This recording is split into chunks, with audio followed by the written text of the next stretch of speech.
Smart যে সংস্থা তার উদ্যোগে যে একটা মহতি প্রচেষ্টা চলছে, আজকে উদ্বোধনে থাকতে পেরে আমি নিজেকে খুব গর্বিত। আজকে এখানে এই স্মার্ট সংস্থার পক্ষ থেকে যে কর্মসভা আয়োজন করা হয়েছে, এখানে থাকতে পেরে আমি নিজেকে খুব গর্বিত মনে করছি। আজকে এই 1 বছর ব্যাপী ট্রেনিংয়ের শুভ উদ্বোধন।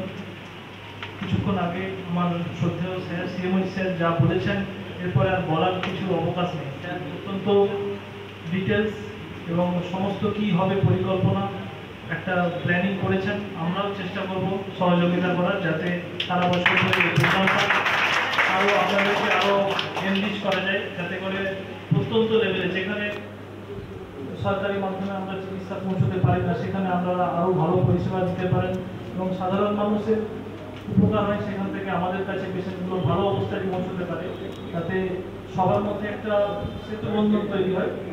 এই আগামী দিনে এই কামনা রেখে প্রত্যেকের কাছে আমি আশা করব সেই সহযোগিতা করবেন এবং ট্রেনিংগুলো ভালোভাবে নেবেন এবং মঞ্চে উপবিষ্ট সমস্ত শ্রদ্ধেয় ব্যক্তিদের আমার সম্মান জানিয়ে আমি সংক্ষিপ্ত বক্তব্য শেষ করছি।